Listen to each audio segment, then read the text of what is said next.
Headlines. President Tinubu appoints Opeifa as MD Nigerian Railway Corporation. Kogi Deputy Governor commends security agencies for safe release of 16 kidnapped victims. MLC rejects 50% Telecom tariff hike, threatens nationwide action. Rail accident kills 12 in western India after passengers jumped onto tracks over fire alerts. And in sports, Champions League, good news if Manchester City are out, Ancelotti. A very warm welcome to you. This is MLC TV Global News, reaching you live from the city of Lokoja, the confluent state of Nigeria. I am Gift Daniel. Thanks for joining. President Bola Ahmed Tinubu has approved the appointment of Dr. Kayode Opeifa, the former Vice Chairman, Presidential Tax Team, PPT, of the then-fabled Apapa Traffic Gridlock, as the substantive Managing Director of the Nigerian Railway Corporation. He took over from Bane, who was acting Managing Director that replaced former Managing Director Fidet Okiria, who exited on October 18, 2024 after completion of his second four-year tenure. The new MD NRC, Dr. Kayode Opeifa, was the former Lagos State Commissioner for Transportation and a renowned transport management expert. A native of Agege, Lagos, Dr. Opeifa's appointment has been hailed as a well-deserved recognition of his exceptional contributions to the transportation sector. Friends and family have expressed confidence in his ability to revitalize the nation's railway system, given his extensive expertise and track record of success. The federal government of Nigeria has reinstated the suspended President's Association of Resident Doctors, ARD, Federal Teaching Hospital, Lokoja, FTHL, Kogi State, Dr. Jimo Umar. It could be recalled that Dr. Umar, the president of ARD FTHL, was suspended for actions he carried out as a head of a union that was a collective decision of all the resident doctors of the hospital in 2024 by the management of Federal Teaching Hospital, Lokoja. His notice of reinstatement was contained in a communique issued at the end of the emergency Congress meeting of ARD FTHL, dated 18th January 2025, which was signed by the Association Vice President Dr. Dola Sandi and General Secretary Akinyemi Akimbode. The Congress observed the directive to reinstate Dr. Umar as contained in a letter currently with the Association National Body and the Office of the Chief Medical Director of Federal Teaching Hospital, Lokoja, CMD FTHL. Kogi State Deputy Governor Joel Salifo has commended the Nigerian Army and other security agencies for their bravery in securing the safe release of 16 kidnapping victims, including 3 pastors, in Ejule, Ofuluku government area. According to the press secretary to the Deputy Governor, Unubi Emmanuel, the security personnel swiftly responded to the kidnapping incident, conducting a thorough search that lasted 2 nights before locating the victims in a forest. A 2-hour gun duel ensued, forcing the kidnappers to flee with injuries, leaving the victims unharmed. Salifu praised Governor Ahmed Usman Ododo's efforts in providing adequate security, stating that Kogi State is not a haven for criminals under his administration. He highlighted the governor's intolerance for security breaches and his commitment to protecting lives and properties. This achievement is a sign that the state government is committed to security, which includes the establishment of a forward operating base, FOB, in Abedukolo and a patrol base in Bagana to strengthen the state security architecture. Relying on experience gathered from his recent decongestion exercise across medium correctional centers located in Kogi State, the Chief Judge of the state, Justice Josiah Majebi, has advocated for more attention to providing logistics for the Nigerian Correctional Service so as to boost criminal justice delivery. Citing inability of correctional centers to provide transportation logistics for suspects to appear in courts as clogged in justice delivery, he said such were partly responsible for congestion of criminal cases in courts, delay and seeming ineffectiveness in criminal justice administration. Justice Majebi made this observation when he received the new Comptroller of Correctional Service for Kogi State, Hadiza Ina Aminu, who paid a familiarization visit on the CJ at the Judiciary Headquarters in Lokoja, the state capital.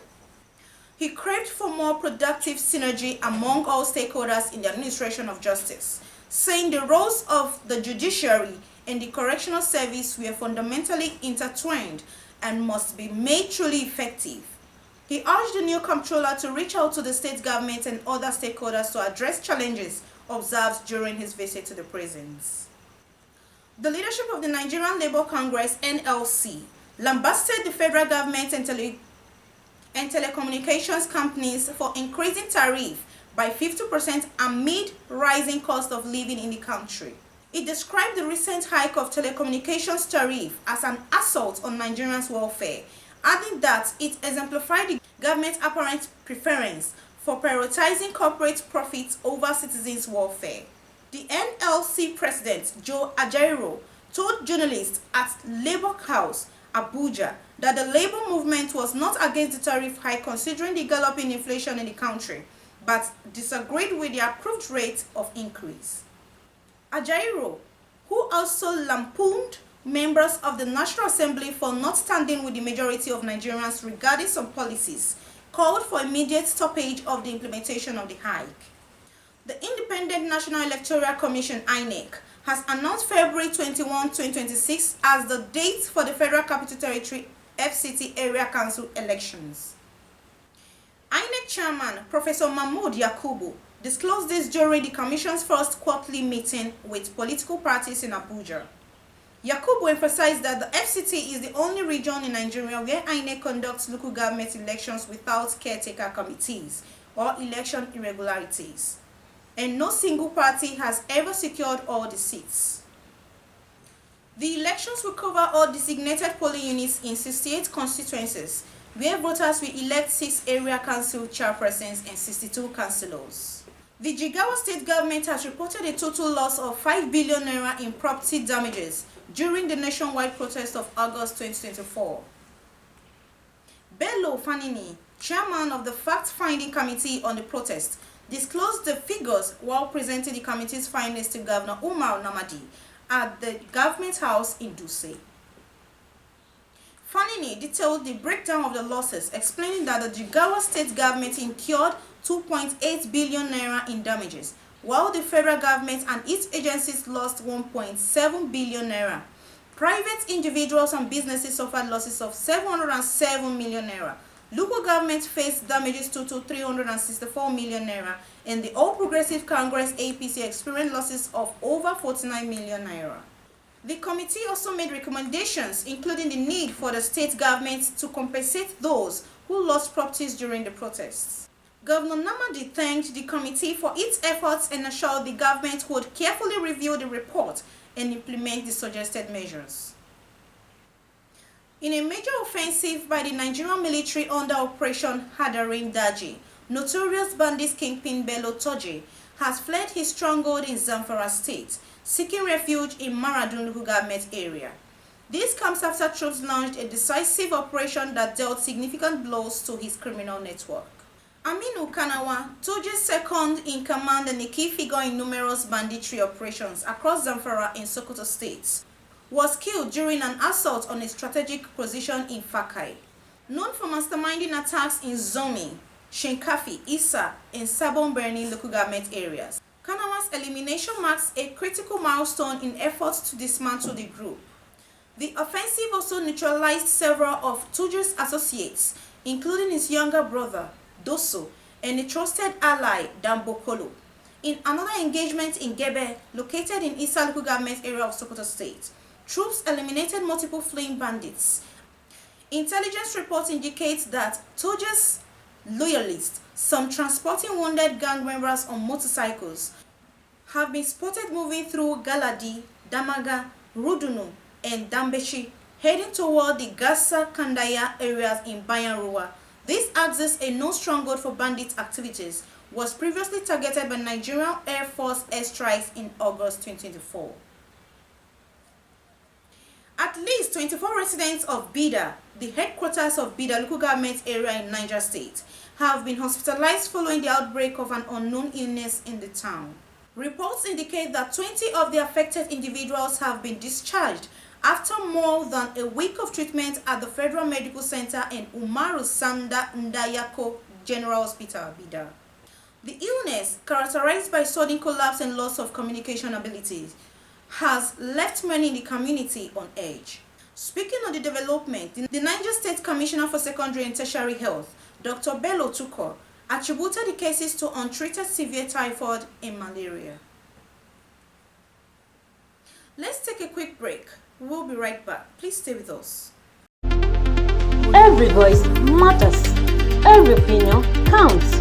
Never think it's too late to share your opinion. Join the conversation now.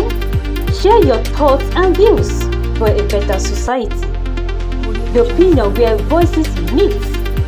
Don't miss the debate, don't miss the argument, and don't miss the issue. Share your voice, make it heard. Opinion improvement is but knowledge in the making. Remember, it is not the best that we should all think alike. It is a difference of opinion that makes horse races. The opinion every Tuesday on MLC TV promises to be more engaging and educating. Be our guest and let us dig it out together. Don't miss it. Welcome back. Thanks, you're still with us. Now on crime.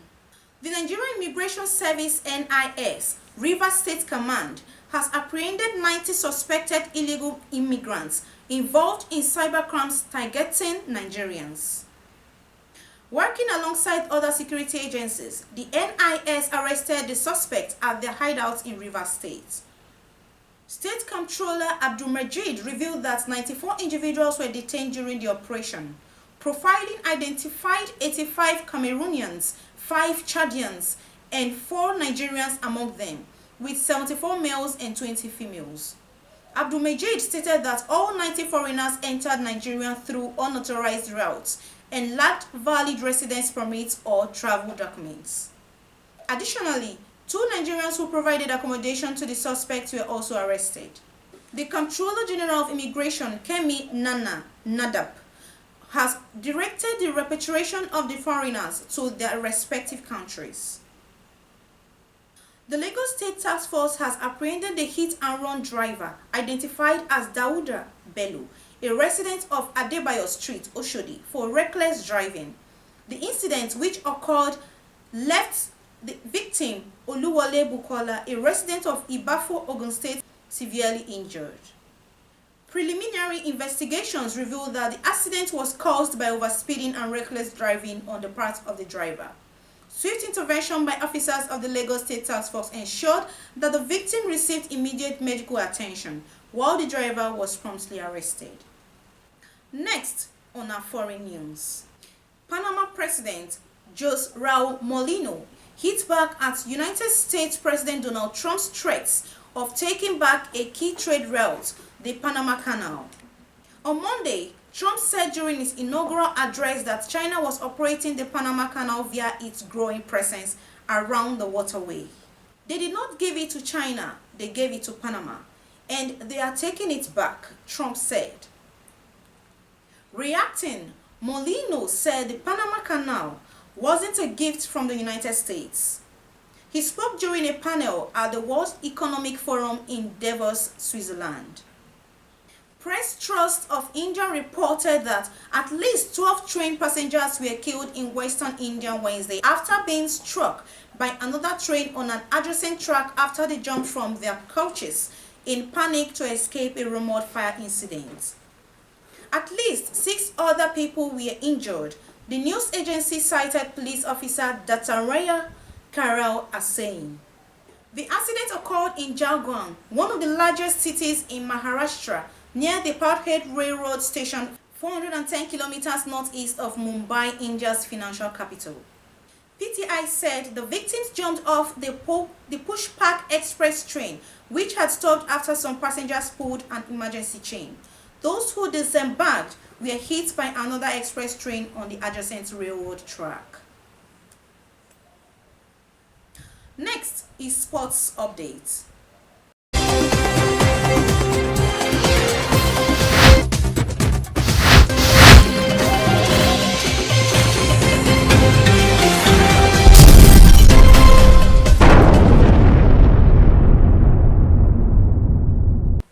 Real Madrid manager Carlo Ancelotti has said Manchester City's elimination from the Champions League would be good news for them. According to Ancelotti, City and Real are still one of the candidates to win the competition. The Italian was speaking following Madrid's 5-1 drubbing of Salzburg on Wednesday. We saw the holders confirm their spot in the playoffs, and they could yet make the top 8.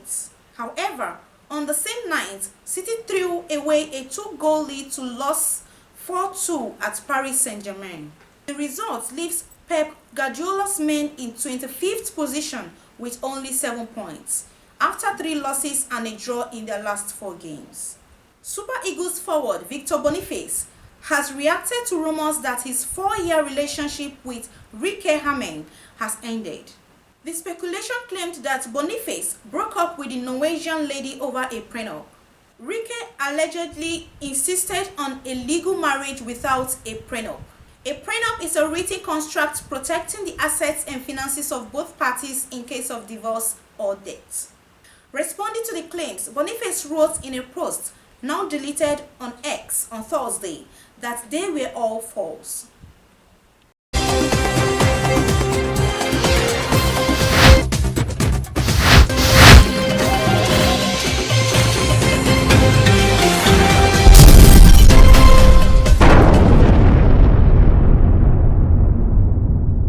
And from our entertainment desk,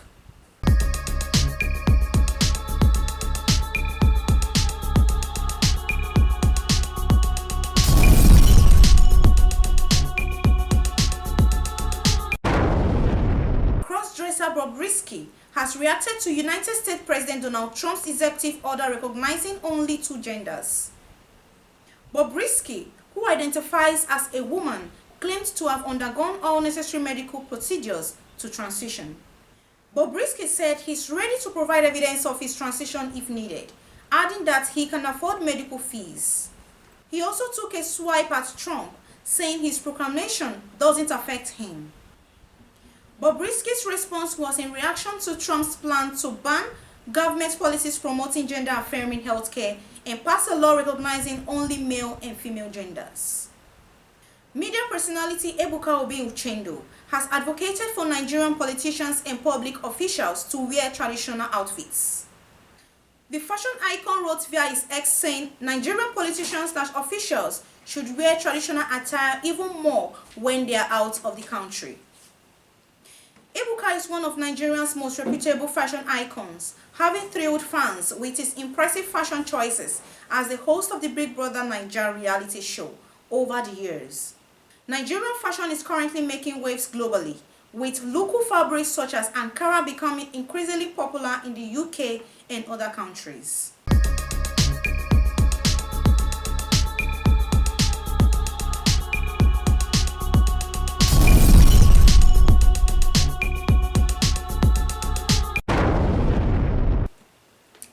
And this is where we wrap it up on today's news. For more information or contributions and advert placements, please call the numbers displayed on your screen. Join us daily to watch our news and other exciting programs that will brighten your day. You can also subscribe to all our social media handles to watch our previous and subsequent programs. We are MLC TV, reaching everywhere, informing everyone. Please be your brothers and sisters keeper to build a happier and better society together. I am Gift Daniel. Thanks for watching. See you tomorrow.